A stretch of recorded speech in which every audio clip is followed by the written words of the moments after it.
Oh les fraudes! Belgique pas mérité. Alors les gars, on va pas se mentir, ils ont de la réussite peut-être niveau arbitrage que tu veux. Après les gars, encore une fois, le Canada, oui, ils ont des occasions, ils loupent un péno, mais dans la finition, les gars, faut savoir la mettre au fond. Non, mais au bout d'un moment, les gars, et ça on le dit souvent depuis le début de la Coupe du Monde, il y a des équipes qui méritaient peut-être mieux par moment, mais qui sont incapables de la mettre au fond. C'est à eux de mieux jouer les coups aussi par moment. Non, mais c'est vrai les gars, dans le dernier geste, c'est ce qui fait la différence au plus haut niveau, c'est être capable de la mettre. C'est tout. Non mais voilà, hashtag analyse, mais c'est ce qui fait la diff, tu vois. S'ils sont un peu plus adroits le Canada ce soir, bon bah ils peuvent gagner le match. Après c'est vrai qu'il y a des pénaux, il y a des trucs bizarres, mais à la fin il peut y avoir un rouge aussi contre le Canada où il le dégomme. C'est qui? C'est Openda ouais, qui se fait dégommer derrière, mais pas au bon l'arbitre de toute façon c'était pas ouf. Ça je pense qu'on l'a vite compris. Et c'est vrai que le Canada aurait pu bénéficier de trucs en plus, ça c'est sûr. Mais après les gars, le Canada, tu déconnes quoi. Tu as les occasions, t'as les situations, tu joues mal les coups. David, il a des coups qu'il peut mieux jouer. Bon, c'est pas le seul. Hein. Mais voilà, Davis, il a son péno. Bon, Courtois, machin, mais tu peux le mettre, etc. C'est comme ça, les gars. Après, c'est sûr que la Belgique, c'était pas impressionnant, on va pas se mentir. Hein. C'est dur à piger. Hein. Et la Belgique, les gars, il y a 15 km entre les lignes. Il y avait un gouffre au milieu de terrain. C'est pour ça que des fois, De Bruyne, il pouvait partir et tout. Et il a pas très bien exploité les ballons ce soir. Mais il y avait un gouffre au milieu de terrain. C'était effrayant. De Bruyne, une fraude. Moi, je suis pas complètement d'accord. John PSG, ok, ce soir, il rate des trucs. Il est pas adroit et tout. Mais tu le sens, très vite, il était énervé. Et je peux le comprendre. Mais c'est une catastrophe.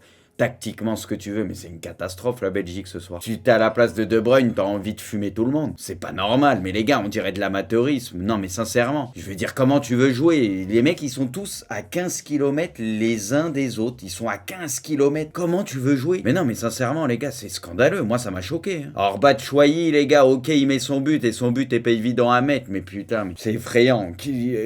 Combien de fois il oublie, il réfléchit même pas pour essayer de décaler quelqu'un, ils font tête baissée. Enfin, t'as l'impression qu'il y a 10 fois où il peut mieux jouer, mais c'est une catastrophe, j'ai trouvé. Après, il met son but. Mais De Bruyne, c'est sûr qu'il fait pas le match de sa vie, mais je pense qu'il était en craquage parce qu'il voyait.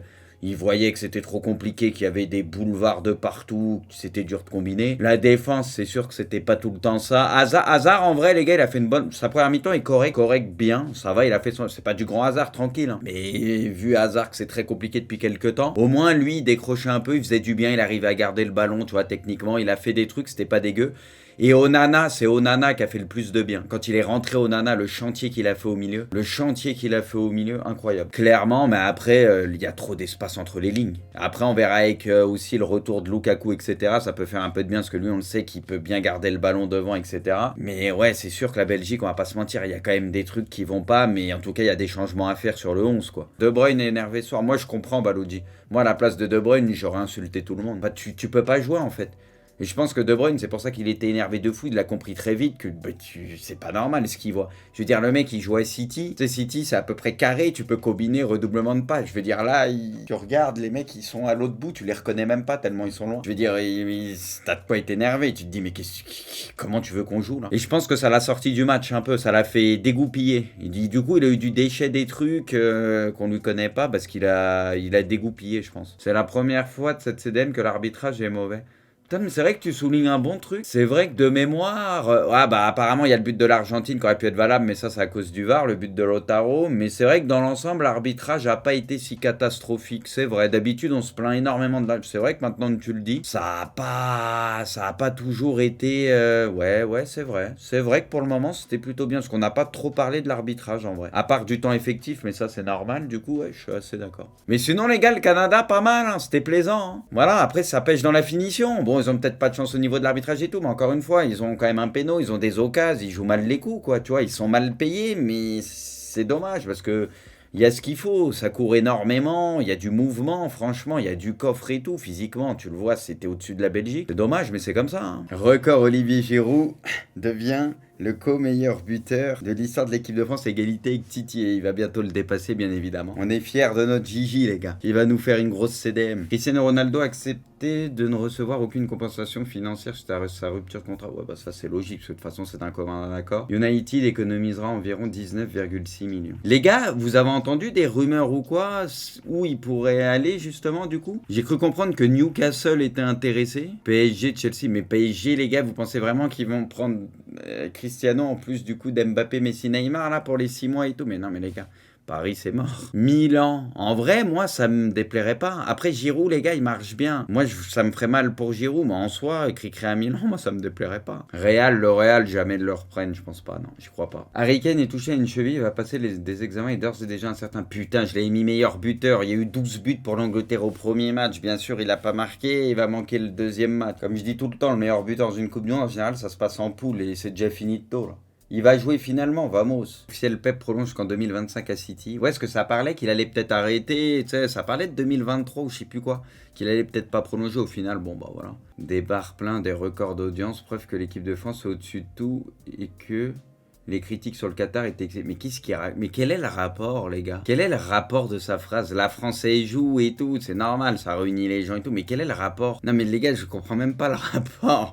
Mais tranquille. Le Bayern est décimé par les blessures dans cette Coupe du Monde après Sadio Mané puis Hernandez. Ouais, Mazraoui, c'est vrai qu'ils ont la poisse sur ça. C'est vrai. Terminé, encore un match nul et vierge. Ouais, après il y en a eu quelques-uns, mais ça va, il y a eu quand même des matchs avec des buts. Les gars, vous en avez pensé quoi du match? En vrai, bon, on en a parlé un petit peu dans leur jeu de 19h tout à l'heure. Moi, comme j'ai dit, les gars, c'était pas une immense Croatie, ça c'est clair et net. Le Maroc, défensivement, était en place, c'était solide. C'est juste dommage qu'il manque l'étincelle devant, quoi. C'est... Voilà, tu as des situations, tu as des coups à jouer, mais il te manque peut-être le mec plus qui va te donner le bon ballon ou te faire le bon choix au bon moment pour que ça se transforme en occasion de but ou but. Mais en soi, le reste, c'était bien, tu vois, parce que bon, la Croatie, voilà, ils ont été mis en difficulté, mais c'est devant ou peut-être, tu vois, un Harit, par exemple, vu la forme qu'il avait à l'OM, tu vois, lui, il t'aurait apporté peut-être ce supplément de créativité. C'est ce qui manque, quoi. Là, tu le sens que c'est ce qui manque. C'est ça qui est dommage, parce que la Croatie était prenable et le Maroc, vraiment, avait des bons coups à jouer, quoi. Mais après, la poule est ouverte, hein, comme on disait avant. Maintenant, on va voir, on sait jamais. Hein. Après, la Croatie, moi, perso, les gars, ce que je disais pareil tout à l'heure, je comprends pas. Quand je vois Orsic et tout, moi, je l'ai vu perso, bon, je l'ai pas suivi tout le temps, mais je l'ai vu 2 matchs déjà contre le Milan. Franchement, je l'ai trouvé trop relou, il pèse de ouf et tout. Moi, je comprends pas du niveau du coaching, qu'il y ait des mecs qui rentrent pas avant, que je comprends pas, parce que tu voyais que ça manquait de folie aussi du côté de la Croatie, c'était pas ouf. Je comprends pas pourquoi ils tentent pas des choses plus tôt, quoi. Moi, j'ai pas compris perso. En Orsic, je comprends pas franchement. Moi, je le trouve bon. À chaque fois que je le vois jouer, je le trouve bon, je comprends pas. Non, mais même le milieu un peu de la Croatie a été décevant. C'est rare de dire ça, mais ils nous ont tellement habitués à être des cracks et on les a vus il y a pas si longtemps contre la France à nous faire tellement mal que c'est vrai que même le milieu de la Croatie dans son ensemble, ça a été moins, un peu moins créatif, je dirais pas sans idée, mais parfois, ouais, avec moins d'idées, tu vois. Moins de créativité que d'habitude. Moins de créativité. Après, le Maroc les a pas laissés faire aussi, tu vois. Ils ont fait leur taf. Ils les ont peut-être fait déjouer un peu, et puis voilà. Hein. On n'est pas plus avancé, mais en soi, c'est un bon point c'est pas un mauvais point pour le Maroc. Hein. Que voilà, contre la Croatie, je pense que voilà. Hein. T'aurais presque signé pour un match nul contre la Croatie. C'est pas un mauvais résultat. Hein. Alors, le 11 de l'Allemagne, putain, les gars, c'était incroyable.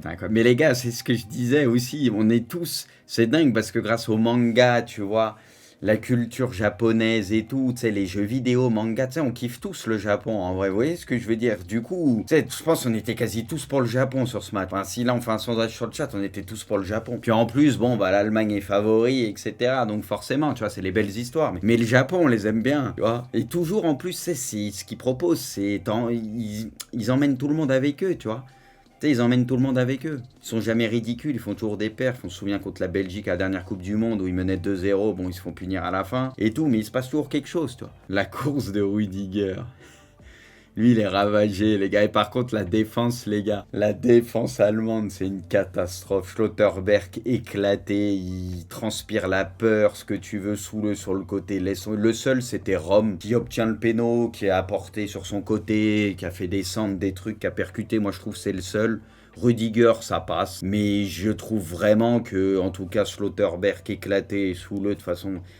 Pourquoi le mettre comme ça sur le côté? J'essaye le machin, mais ça sert à quoi? Enfin, la défense, les gars, si tu vas au bout de la Coupe du Monde avec une défense comme ça, chapeau. Oh, le gardien japonais qui sort 3 arrêts, bah ça, ouais, c'est là où il faut tuer le match et derrière tu te fais punir. La parade immense de Neuer, et là il fait quelques parades et derrière la punition. En plus, c'est les 2 entrants qui marquent et les 2 entrants ils jouent en Bundes. Des fois, les gars, l'histoire elle est bien faite.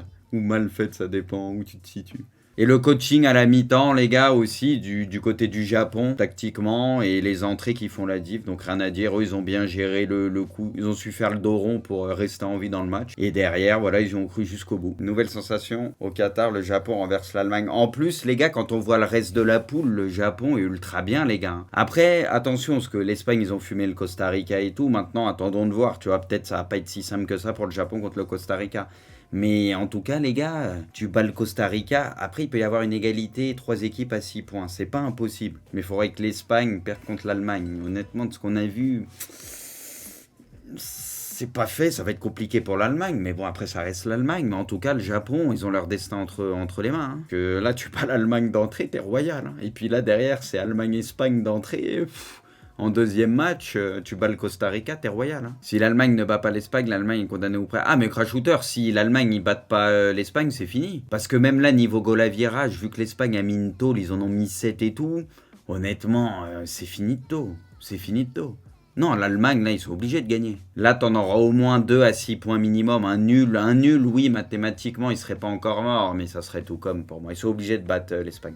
Compétition, il y a toujours une vraie appréhension et on a pu le voir parce qu'il y a énormément de surprises finalement dans cette compétition. On a vu l'Argentine, l'Allemagne, là vient de perdre face au Japon. On a vu, oui. Ils viennent de... Lui, ce qui est marrant, c'est que c'est tout le temps spontané. Lui, c'est tout le temps des réactions en mode... Lui, c'est... Bon les gars, on va pas faire tous les buts un par un, mais ça a été une leçon de football. Moi je vous l'avais dit les gars, ça vous pouvez pas me l'enlever, je vous avais dit que l'Espagne ferait une énorme Coupe du Monde, et moi je les mettais parmi les 3 favoris avec l'Argentine et la France. Pour moi c'est les 3 équipes capables de gagner la Coupe du Monde à la base. Bon l'Argentine c'est mal barré, mais c'est pas fini, mais en tout cas c'est ce que je vous avais dit les gars, vous pouvez pas me l'enlever. C'est que le Costa Rica, mais les gars, l'Espagne c'est très fort, mais peu importe. C'est que le premier match, non c'est pas que le premier match, ça c'est les gens qui disent ça, mais si vous avez la mémoire courte, à l'Euro c'était la meilleure équipe déjà. C'est ça que les gens oublient, c'est qu'à l'Euro c'était la meilleure équipe et de loin. Ils avaient été meilleurs que l'Italie en demi, ils avaient vraiment peu de Russie. C'était déjà la meilleure équipe. C'était la meilleure équipe. Puis Luis Enrique, ça tape super bien. L'équipe, c'est carré de ouf, ça joue au ballon, c'est un football de club. C'est très fort, les gars. L'Espagne, c'est très fort. Regardez la plupart des équipes, là. T'as l'impression qu'ils n'ont jamais joué ensemble. Tu les vois jouer, tu vois la Belgique ce soir, ça fait flipper. Tu vois l'Allemagne, il y a des trucs effrayants. L'Argentine, machin et tout. Il y a beaucoup d'équipes, t'as l'impression ils n'ont pas joué ensemble depuis 100 ans. L'Espagne, tu t'es jamais dépaysé, ça joue machin, et là c'est pas stérile, c'est efficace, ça déroule. 7-0 les gars, on parle quand même d'un match de Coupe du Monde. Mais là les gars, c'est toujours plus facile à dire. Ouais, la France, ils ont mis, oui, l'Australie s'est éclaté, oui, Costa Rica s'est éclaté, machin, or qu'avant, tout le monde disait, ouais, c'est pas ouf, mais quand même, normalement ça joue un peu et tout, tu vois. On verra contre les autres équipes, les gars. Costa Rica, ça se trouve, contre les autres équipes du groupe, on va se dire, ah, finalement, c'est peut-être pas si éclaté que ça, tu vois. Et pareil pour l'Australie. Parce que j'ai l'impression qu'il y en a, ils disent, oh, mais il n'y avait rien en face, mais quand ça les arrange. Et par contre, quand ça les arrange pas et qu'il y a à peu près rien en face, comme ils disent aussi, bah là, t'as l'impression que c'était la plus grosse équipe du monde en face. 7 tirs cadrés, 7 buts, 81% de possession de balle. Moi, c'est à peu près ces matchs que je fais dans FIFA tout le temps, sauf que moi, j'arrive à les perdre 4-3. Sauf que les mecs, ils ont pas tiré au but, mais ils ont quand même mis 4 buts. Je suis un peu l'Espagne, les gars, sauf que j'ai pas la réussite, toi. Le meilleur gardien du monde, bah lui, ça fait quelques années que ça dure. Hein. Officiel blessé au genou de l'année, forfait jusqu'à la fin de la Coupe du Monde. Dur. Groupe F, Belgique 3, Croatie 1, Maroc 1, Canada 0. Les gars, vous pensez qui va sortir des poules, les gars? C'est qu'un match, hein, mais on a vu toutes les équipes du groupe. Vous sentez qui? Si vous avez une tendance, vous voyez qui sortir du groupe, les 2 équipes? Moi, les gars, j'ai tendance à dire que la Belgique, ils sont quasi déjà qualifiés pour moi. Hein. Que là, les gars, le match nul en face les a arrangés de ouf. Les gars, tu gagnes un des 2 matchs, t'es qualifié. Hein. Enfin, c'est les mieux partis de loin, quoi. Belgique, Croatie à l'expérience, ce que je disais un peu plus tôt, je suis d'accord avec toi. Moi, je pense que Belgique, Croatie, à l'expérience, vont s'en sortir et du coup, bah, les autres auront des regrets. C'est le genre de truc où tu te dis, ah, il y avait la possibilité, il y avait moyen, mais tu te fais niquer, quoi. Meilleur buteur, oh, Gigi, mon roi. Les gars, imaginez, les gars, Gigi finit meilleur buteur de la CDM avec 7-8 buts, les gars. En plus, il fait le taf à Milan, les gars. Imaginez, Gigi finit BO, les gars. La France gagne la CDM, c'est le meilleur joueur de la CDM, les gars, ce serait magnifique. Moi, oh les gars, ça serait extraordinaire, JJBO les gars. Ça part de loin, mais imaginez, la France va au bout, c'est possible, hein. On l'a vu, la France est une des grosses favorites du mondial. Giroud a l'air en jambes et tout, en forme, imaginez, il te sort une grosse CDM les gars. Bah non, mais Les gars, vous pensez que c'est si improbable que ça que Giroud finisse avec 7 buts? Les gars, il a déjà 2 buts. Imaginez, il te remet 2 buts dans les matchs. Il sera à 4 buts en sortie des poules, les gars. Après, on sait jamais. Franchement, c'est pas improbable. Il est en forme, les gars, Giroud. Moi, je vous l'ai dit avant. Je vous l'ai dit. Avec le Milan et tout, je le vois machin. Je vous le dis, il est très en forme.